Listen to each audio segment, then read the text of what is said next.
Dans la petite ville de Saint-Émilion, où les vignes s'étendent comme des vagues sous la lumière pâle d'octobre, Théo, 19 ans, sentit son cœur se déchirer.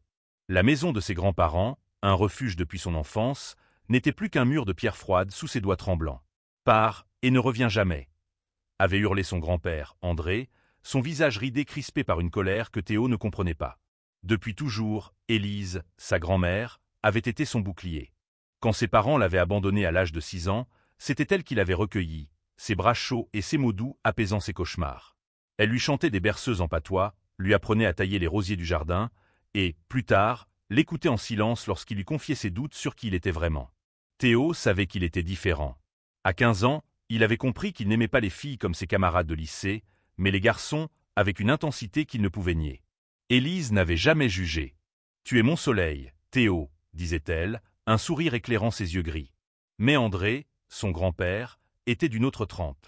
Catholique fervent, il voyait le monde en noir et blanc, et pour lui, l'amour de Théo était une tache sur l'honneur familial. Ce soir-là, tout avait basculé. Théo était rentré tard, après une journée passée avec Julien, un étudiant en art qu'il avait rencontré à Bordeaux. Julien, avec ses boucles brunes et son rire facile, avait fait naître en Théo un espoir qu'il n'avait jamais osé toucher. Ils s'étaient embrassés pour la première fois sous un platane, près de la Garonne, et Théo était revenu à Saint-Émilion le cœur léger, comme s'il flottait. Mais André l'attendait dans le salon, un journal froissé à la main, le regard noir. « Quelqu'un t'a vu » avait-il craché. « Tu crois que je vais tolérer ça sous mon toit ?» Élise, debout derrière lui, avait tenté de s'interposer, ses mains frêles agrippant le bras de son mari. « André, c'est notre petit-fils » avait-elle plaidé, la voix brisée. Mais André était inébranlable. « Il part. Ce soir. » Théo n'avait pas eu le temps de répondre. Ses affaires avaient été jetées dans un sac à dos, et André l'avait poussé dehors, sous la pluie fine qui commençait à tomber. Élise avait suivi, défiant son mari. « Si Théo part, je pars avec lui », avait-elle déclaré, ses yeux lançant des éclairs. André avait claqué la porte, les laissant seuls dans la rue déserte.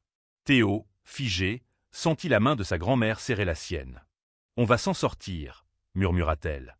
Mais où irait-il? Et comment survivre à cette fracture? Ils trouvèrent refuge dans une petite auberge à la sortie de la ville, grâce à l'épargne d'Élise. La chambre était modeste, avec un lit grinçant et une odeur de bois humide, mais pour Théo, c'était un abri. Élise s'assit à côté de lui, caressant ses cheveux comme lorsqu'il était enfant. « Je ne te laisserai jamais tomber », dit-elle. Mais Théo, submergé par la culpabilité, ne pouvait s'empêcher de penser qu'il était la cause de ce chaos. Il murmura « Mamie, pourquoi tu fais ça pour moi ?» Elle sourit, malgré les larmes. Parce que l'amour, Théo, c'est plus fort que tout. Même que la colère d'André. Le lendemain, Théo décida de contacter Julien. Il avait besoin de quelqu'un à qui parler, quelqu'un qui comprendrait. Julien, apprenant ce qui s'était passé, insista pour les rejoindre. Il arriva à l'auberge dans l'après-midi, son vélo couvert de boue, son regard inquiet mais déterminé. « Vous ne pouvez pas rester ici, » dit-il. « Venez à Bordeaux. J'ai un ami, Lucas, qui peut vous héberger quelque temps. » Théo hésita. Était-ce juste de mêler Élise à cette nouvelle vie, loin de tout ce qu'elle connaissait? Mais Élise, toujours résolue, répondit « Allons-y. On recommence, ensemble. » À Bordeaux, Lucas, un musicien de rue d'une trentaine d'années, les accueillit dans son petit appartement au-dessus d'un café. Les murs étaient couverts d'affiches de concerts, et une guitare reposait dans un coin. Lucas, avec sa barbe broussailleuse et son sourire chaleureux, semblait incarner une liberté que Théo enviait. « Bienvenue chez moi », dit-il, en leur offrant du thé. Mais Théo ne pouvait ignorer les regards curieux des passants lorsqu'il marchait main dans la main avec Julien. Bordeaux était plus ouverte que Saint-Émilion, mais le poids des jugements persistait. Les jours suivants, Théo et Élise s'installèrent dans une routine fragile. Élise, avec son énergie surprenante pour son âge, aidait Lucas à organiser des soirées musicales au café, tandis que Théo cherchait un travail. Julien, toujours à ses côtés, l'encourageait à poursuivre ses rêves. « Tu devrais écrire », lui dit-il un soir, en feuilletant un carnet où Théo griffonnait des poèmes. « Tu as une voix. » Mais Théo doutait. Comment trouver sa place dans un monde qui semblait vouloir le rejeter? Un soir, alors qu'il rentrait d'une promenade, un message attendait Théo sur son téléphone. C'était André. « Reviens et fais-toi soigner », disait le texto, glacial. Théo sentit la colère monter en lui. « Me soigner ?» cria-t-il, jetant le téléphone sur le canapé. Élise, qui cousait près de la fenêtre, releva les yeux. « Il ne comprend pas, dit-elle doucement. Mais un jour, il verra. » Théo n'en était pas sûr. La blessure était trop profonde. Pourtant, au fil des semaines, Théo commença à trouver un équilibre. Avec Julien, il découvrait une communauté à Bordeaux, des gens qui, comme lui, avaient dû se battre pour être eux-mêmes. Il rencontra Clara, une femme trans de 25 ans, qui animait un groupe de soutien pour les jeunes LGBT. Clara, avec son humour mordant et sa résilience, devint une amie précieuse. Elle lui raconta son propre parcours, les années de rejet, mais aussi les victoires, comme le jour où sa sœur l'avait enfin appelé par son vrai prénom. « On ne change pas tout le monde, dit-elle à Théo, mais on peut changer son propre monde. » Un soir, lors d'une soirée au café, Théo monta sur scène pour la première fois. Encouragé par Julien et Clara, il lut un poème qu'il avait écrit sur sa grand-mère, sur l'amour inconditionnel qui l'avait sauvé. Les mots, simples mais chargés d'émotion, firent taire la foule. Élise, assise au fond, pleurait en silence, un sourire fier sur les lèvres. Pour Théo, ce moment fut une révélation. Il pouvait transformer sa douleur en quelque chose de beau. Mais la paix était fragile. Une lettre arriva un matin, portant l'écriture d'André. Élise l'ouvrit, ses mains tremblantes. « Il veut que je revienne, murmura-t-elle. Sans toi. » Théo sentit son cœur se serrer.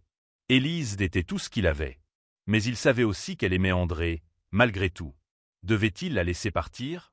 Ou continuer à se battre, au risque de la perdre? Théo passa la nuit à fixer le plafond de l'appartement de Lucas, la lettre d'André brûlant dans son esprit.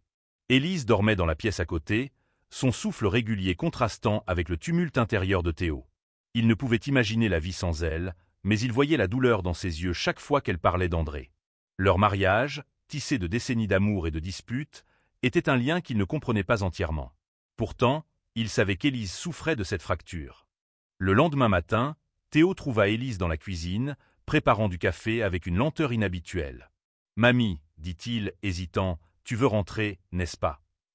Élise posa la cafetière, ses mains marquées par le temps s'immobilisant. « Ce n'est pas si simple, répondit-elle, la voix douce mais ferme. André est mon mari, mais tu es ma famille. Je ne choisirai pas entre vous deux. » Théo baissa les yeux, rongé par la culpabilité. Il voulait qu'elle soit heureuse, mais à quel prix? Julien, toujours intuitif, sentit la tension lorsqu'il arriva pour le petit déjeuner. « Tu ne peux pas porter tout ça seul, » lui dit-il, en l'entraînant dehors pour une promenade. Les rues de Bordeaux étaient animées, les passants pressés sous les premières gelées de novembre. Julien prit la main de Théo, un geste simple qui lui donna du courage. « Parlons à Clara, » suggéra-t-il. « Elle saura quoi faire. » Clara les accueillit dans un petit café près de la place de la Victoire, où elle sirotait un thé, son écharpe rouge vif contrastant avec son pull noir. Après avoir écouté l'histoire, elle posa une main sur le bras de Théo. « Tu ne peux pas forcer ta grand-mère à choisir, » dit-elle. « Mais tu peux lui montrer qu'elle a une place ici, avec toi. » Clara proposa d'organiser une soirée pour Élise au centre communautaire qu'elle dirigeait. « Fais-lui voir qu'elle n'a pas tout perdu en quittant Saint-Émilion, » ajouta-t-elle. L'idée sembla rallumer une étincelle en Théo. Avec l'aide de Julien et Lucas, il planifia une soirée où Élise pourrait partager ses histoires. Elle avait toujours aimé raconter des anecdotes sur sa jeunesse, sur les vendanges dans les vignes ou sur les bals d'autrefois à Saint-Émilion. Théo voulait lui offrir une scène, un moment où elle se sentirait chez elle. La soirée eut lieu dans une salle chaleureuse, décorée de guirlandes lumineuses. Une trentaine de personnes, jeunes et moins jeunes, s'étaient rassemblées, attirées par la promesse d'une nuit d'histoire et de musique. Élise, d'abord intimidée, monta sur scène, un châle sur les épaules. Elle parla de son enfance pendant la guerre, de sa rencontre avec André sous un cerisier en fleurs, et, avec une émotion contenue, de son amour pour Théo. « Il m'a appris ce que c'est d'aimer sans condition, » dit-elle, sa voix tremblante. La foule applaudit, et Théo sentit les larmes monter. Pour la première fois, il réalisa qu'Élise n'était pas seulement sa protectrice. Elle était aussi une femme forte, avec ses propres combats. Mais le répit fut de courte durée. Quelques jours plus tard, alors que Théo aidait Lucas à ranger après un concert, un homme entra dans le café. C'était Paul, un vieil ami d'André, envoyé pour parler à Élise. « Il est malade, » dit Paul, son ton grave. « Il ne l'admettra jamais, mais il a besoin de toi. » Théo, qui écoutait depuis le comptoir, sentit son estomac se nouer. Élise, assise à une table, sembla se replier sur elle-même. « Malade comment ?» demanda-t-elle. Paul expliqua qu'André souffrait d'une maladie cardiaque, diagnostiquée récemment. « Il ne veut pas que le garçon revienne », ajouta Paul, jetant un regard dur à Théo. Mais il veut sa femme. Cette nuit-là, Élise et Théo parlèrent jusqu'à l'aube. Je ne peux pas l'abandonner, murmura-t-elle, les yeux rougis. Mais je ne t'abandonnerai pas non plus. Théo, déchiré, ne savait que répondre. Il voulait crier, supplier, mais il voyait la douleur dans les rides de son visage. Va le voir, dit-il enfin, la voix brisée. Mais promets-moi de revenir. Élise hocha la tête, une promesse silencieuse dans son regard. Le lendemain, Élise partit pour Saint-Émilion. Théo resta à Bordeaux, soutenu par Julien et Clara, mais un vide grandissait en lui. Chaque jour sans nouvelles était une torture. Il commença à écrire, comme Julien le lui avait suggéré, mettant ses peurs et ses espoirs sur le papier. Ses poèmes devenaient plus sombres, reflétant son angoisse de perdre Élise pour toujours. Julien, toujours patient, lisait chaque mot, l'encourageant à continuer. « Tu es plus fort que tu ne le crois », lui répétait-il. Un soir, alors que Théo lisait un poème lors d'une soirée open mic, une voix familière l'interrompit. « Theo !» Il se retourna, le cœur battant. C'était Élise, debout à l'entrée, un sourire fatigué sur les lèvres. « André veut te parler, » dit-elle. Théo sentit un mélange de peur et d'espoir l'envahir. Était-ce une chance de réconciliation ou une nouvelle épreuve? Il prit la main de Julien, cherchant du courage, et suivit sa grand-mère dans la nuit froide. Le trajet jusqu'à Saint-Émilion fut silencieux, le paysage défilant sous un ciel gris. Théo, assis à l'arrière de la vieille Peugeot d'Élise, serrait la main de Julien, qui avait insisté pour l'accompagner. Élise conduisait, son regard fixé sur la route, mais Théo voyait ses mains trembler légèrement sur le volant. « Il est faible, » murmura-t-elle, brisant le silence. Mais sa colère est toujours là. Théo ne répondit pas. Il ne savait pas ce qu'il allait trouver en revenant dans la maison qu'il avait rejetée. Lorsqu'ils arrivèrent, la maison semblait plus petite, comme si le poids des souvenirs l'avait rapetissé. André était assis dans son fauteuil, près de la cheminée éteinte, un plaid sur les genoux. Ses cheveux blancs étaient en désordre, et ses yeux, autrefois perçants, semblaient voilés par la fatigue. « Entre », dit-il d'une voix rauque, sans regarder Julien. Théo s'assit, le cœur battant, tandis qu'Élise restait debout, protectrice. « Je ne vais pas m'excuser, » commença André, sa voix tremblante mais ferme. « Ce que tu fais, ce n'est pas naturel. » Théo sentit la colère monter, mais avant qu'il ne puisse répondre, André leva une main. « Mais Élise m'a fait réfléchir. Elle dit que tu es toujours notre petit-fils. » Il marqua une pause, respirant difficilement. « Je ne comprends pas. Mais je ne veux pas te perdre. » Théo était abasourdi. Était-ce une ouverture ou une nouvelle condition? Julien, à ses côtés, serra sa main plus fort, lui donnant la force de parler. « Grand-père, » dit Théo, la voix tremblante, « je ne peux pas changer qui je suis. Et je ne veux pas. » André baissa les yeux, comme s'il cherchait une réponse dans les motifs du tapis. Élise s'approcha, posant une main sur l'épaule de son mari. « André, il est temps, » murmura-t-elle. Les jours suivants furent tendus. André accepta que Théo reste, mais à une condition, pas de démonstration sous son toit. Théo, bien que blessé, accepta, par respect pour Élise. Julien, lui, préféra rester à Bordeaux, ne voulant pas compliquer les choses. « Je serai là quand tu auras besoin de moi, » promit-il, en embrassant Théo avant de partir. À Saint-Émilion, Théo tenta de renouer avec son grand-père. Il l'aidait dans le jardin, taillant les vignes comme André le lui avait appris enfant. Parfois, il parlait, de choses banales au début, le temps, les vendanges. Mais un jour, André lui raconta une histoire de sa jeunesse, celle d'un ami d'enfance, Marc, qui avait disparu après avoir été rejeté par sa famille. « Je ne l'ai jamais revu, » dit André, la voix lourde. Théo comprit que c'était sa façon de tendre une main, maladroite mais sincère. Pendant ce temps, Théo continuait d'écrire, envoyant ses poèmes à Julien et Clara. Un éditeur local, impressionné par son travail lors d'une soirée à Bordeaux, lui proposa de publier un recueil. Théo, d'abord incrédule, accepta, voyant une chance de donner un sens à sa douleur. Élise, radieuse, l'aida à choisir les poèmes, lisant chaque mot avec une fierté maternelle. Mais la tension avec André ressurgit. Un soir, un voisin mentionna avoir vu Théo et Julien ensemble à Bordeaux. André, furieux, accusa Théo de salir leur nom. « Tu crois que je peux accepter ça ?» cria-t-il. Élise, épuisée, s'interposa. « Assez, André, » dit-elle, les larmes aux yeux. « Si tu ne peux pas aimer Théo tel qu'il est, c'est toi qui nous perds. » Pour la première fois, André sembla ébranlé, mais il se retira dans sa chambre sans un mot. Théo, déchiré, se demanda s'il devait partir à nouveau. Il aimait Élise, mais il ne pouvait vivre dans l'ombre du rejet. Il appela Julien, qui lui conseilla de parler à Clara. Lors d'une visite à Bordeaux, Clara lui présenta une avocate, Sophie, spécialisée dans les droits LGBT. Sophie expliqua que Théo avait des options, comme demander une médiation familiale. Mais Théo hésitait. Était-il prêt à affronter André légalement, ou valait-il mieux couper les ponts? Un soir, alors que Théo écrivait dans sa chambre, Élise entra, un vieux carnet à la main. « C'est à André », dit-elle. Il l'écrivait quand il était jeune. Théo feuilleta les pages jaunies, découvrant des poèmes d'amour dédiés à Élise, mais aussi des lettres à Marc, pleines de regrets. André avait aimé son ami, d'une manière qu'il n'avait jamais avouée. Théo sentit son cœur se serrer. Était-ce la clé pour comprendre son grand-père? Théo passa la nuit à lire le carnet d'André, chaque mot révélant une facette de son grand-père qu'il n'avait jamais soupçonnée. Les lettres à Marc, pleines de tendresse et de douleur, montraient un homme déchiré entre son cœur et les attentes du monde.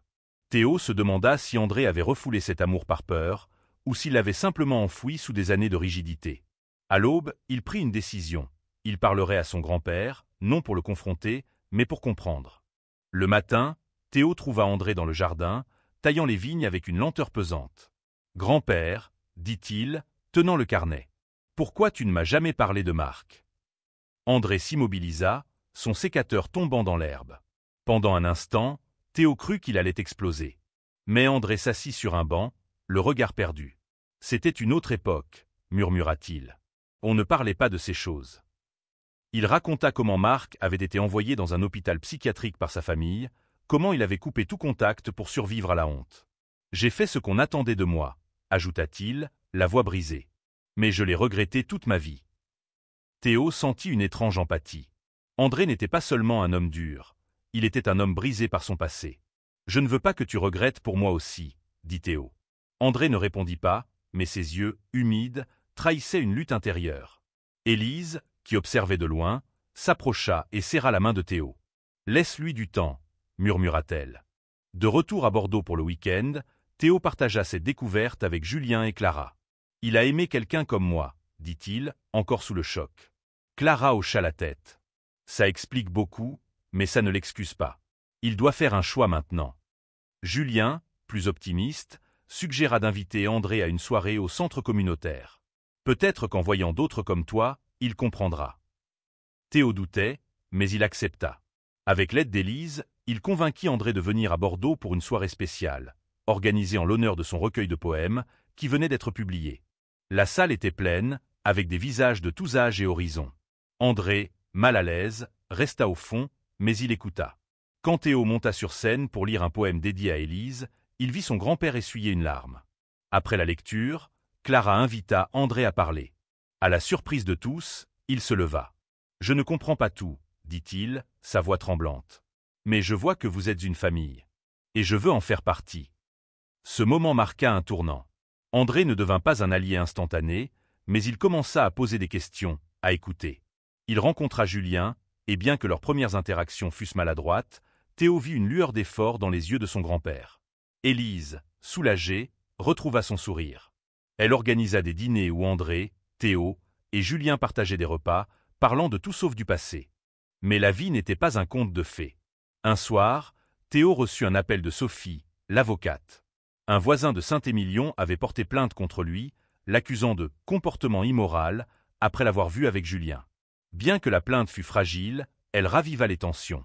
André, confronté à ses vieux démons, hésita. « Je ne veux pas que tu sois blessé, » dit-il à Théo. « Mais je ne sais pas si je peux te défendre publiquement. » Théo, blessé, quitta la maison ce soir-là, jurant de ne plus revenir. Élise, dévastée, tenta de raisonner André. « Tu vas le perdre pour de bon, » dit-elle, la voix pleine de colère. André, accablé, passa la nuit à écrire une lettre à Théo, la première depuis des années. Il y parlait de Marc, de ses regrets et de son désir de changer. « Je ne suis pas parfait, » écrivait-il, « mais je veux essayer. » Il confia la lettre à Élise, qui partit pour Bordeaux. Théo, chez Lucas, lut la lettre avec Julien à ses côtés.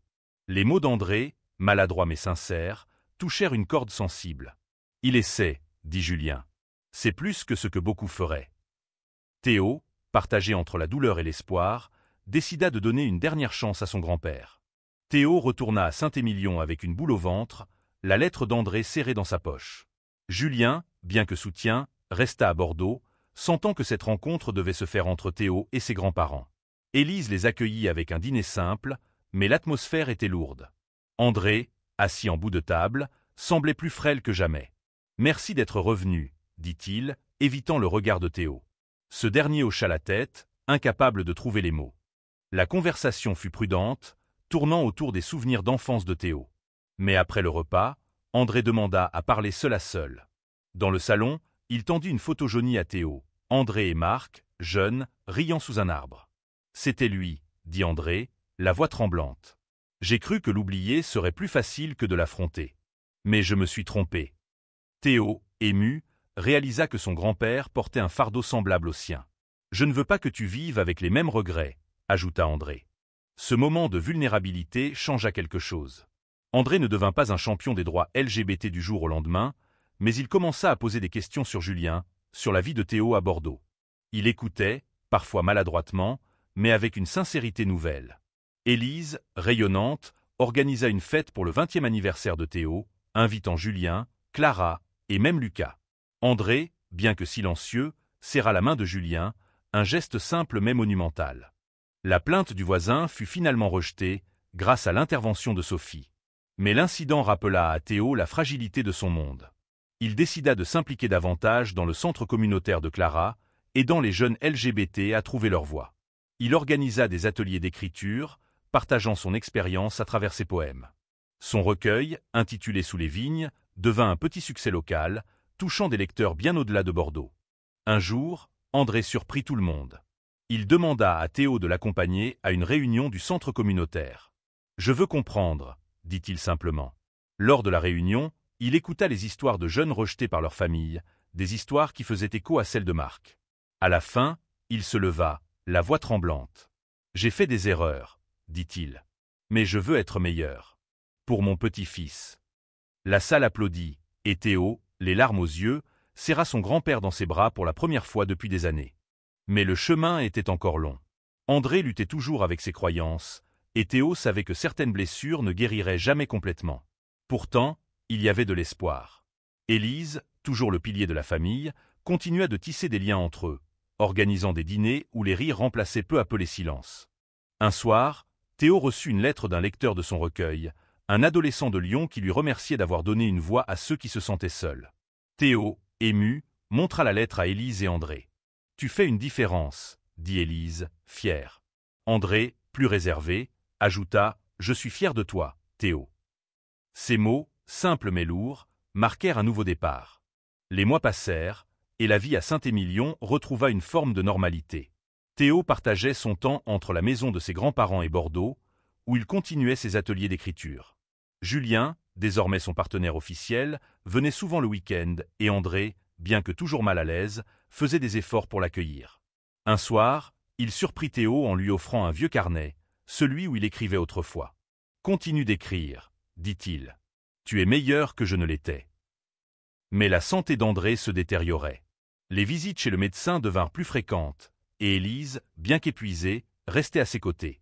Théo, rongé par l'inquiétude, passait des heures à discuter avec Julien et Clara, cherchant comment soutenir sa grand-mère. Clara, toujours pragmatique, suggéra d'organiser une collecte de fonds pour aider avec les frais médicaux. La communauté de Bordeaux se mobilisa, et la soirée, mélange de musique et de poésie, fut un succès.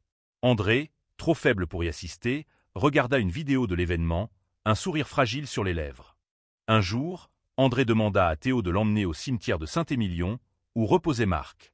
Sous un ciel pluvieux, André s'agenouilla près de la tombe, murmurant des excuses qu'il n'avait jamais pu dire de son vivant. Théo, à ses côtés, sentit une connexion nouvelle avec son grand-père. « Je ne veux pas partir avec des regrets, » dit André. Théo, ému, promit de ne jamais l'oublier. La santé d'André déclina rapidement après cet hiver. Une nuit, alors que Théo veillait à son chevet, André lui prit la main. « J'ai été dur, » murmura-t-il. « Mais je t'aime. » Ces mots, si longtemps attendus, libérèrent quelque chose en Théo. Il pleura, non pas de tristesse, mais de soulagement. André s'éteignit peu après, paisiblement, avec Élise et Théo à ses côtés. La perte d'André fut un choc, mais elle rapprocha Théo et Élise encore davantage. Ils décidèrent de rester à Saint-Émilion, transformant la maison en un lieu d'accueil pour les jeunes LGBT en difficulté, en mémoire d'André et de Marc. Julien s'installa avec eux, et ensemble, ils créèrent un refuge où l'amour et l'acceptation régnaient. Le printemps ramena la lumière à Saint-Émilion, et avec elle, un nouveau départ. La maison, désormais appelée la Maison des Vignes, devint un symbole d'espoir. Théo, Julien et Élise accueillaient des jeunes de toute la France, offrant un toit, des repas chauds et des oreilles attentives. Clara venait souvent, animant des ateliers avec Théo, tandis que Lucas donnait des concerts pour financer le projet. Élise, bien que marquée par la perte d'André, trouva un nouveau but. Elle racontait aux jeunes ses histoires, leur apprenant la résilience à travers ses propres combats. Théo, inspiré par son courage, publia un deuxième recueil, dédié à André. Intitulé Les ombres du passé, il explorait le pardon et la réconciliation, touchant des milliers de lecteurs. Un jour, un jeune homme, Adrien, arriva à la maison. À 17 ans, il avait été chassé par ses parents après leur avoir révélé son homosexualité. Théo reconnut en lui la même peur qu'il avait ressentie. Avec Julien, il aida Adrien à reprendre confiance, l'encourageant à écrire, comme lui. Adrien devint le premier résident permanent de la maison, et son sourire, un rappel du pouvoir de l'acceptation. Mais les défis persistaient. Certains habitants de Saint-Émilion voyaient d'un mauvais œil cette maison différente. Des lettres anonymes arrivaient, pleines de jugements. Théo, soutenu par Élise, refusa de se décourager. Ils organisèrent une journée portes ouvertes, invitant la communauté à découvrir leur mission. À leur surprise, beaucoup vinrent, curieux, et repartirent touchés par les histoires des jeunes. Un soir, Théo et Julien se promenèrent dans les vignes, main dans la main. « On a construit quelque chose de beau », dit Julien, en regardant les étoiles. Théo hocha la tête, pensant à André, à Marc, à Élise. « Oui », murmura-t-il. « Et on continuera. » Des années plus tard, la Maison des Vignes était devenue une institution à Saint-Émilion. Des dizaines de jeunes y avaient trouvé refuge, et Théo, désormais écrivain reconnu, voyageait pour partager son histoire. Julien, son mari depuis 1 an, gérait la maison avec Élise, qui, à 80 ans, restait une force de la nature. Un jour, Théo reçut une lettre d'un musée à Bordeaux, proposant une exposition sur les luttes LGBT en France. Il voulait inclure le carnet d'André, avec l'histoire de Marc, comme témoignage d'une époque révolue mais toujours pertinente. Théo, ému, accepta, voyant là une façon de boucler la boucle. Lors de l'inauguration, Théo monta sur scène, Élise à ses côtés. Il parla d'André, de son amour refoulé, de sa rédemption tardive. Il parla d'Élise, de son courage et des jeunes de la maison qui construisaient un avenir plus lumineux. La foule, émue, applaudit longuement. Adrien, désormais étudiant en littérature, était là, tenant la main de son petit ami, un sourire fier sur le visage. Ce soir-là, Théo et Élise rentrèrent à Saint-Émilion, sous un ciel étoilé. Assis dans le jardin, ils parlèrent d'André, de Marc et de tout ce qu'ils avaient surmonté. « Tu m'as sauvé, mamie », dit Théo, la voix douce. Élise sourit, ses yeux brillants. « Non, Théo, on s'est sauvés l'un l'autre. » Et sous les vignes, dans la maison qui avait vu tant de larmes et de rires, ils continuèrent à bâtir un monde où l'amour, sous toutes ses formes, pouvait s'épanouir.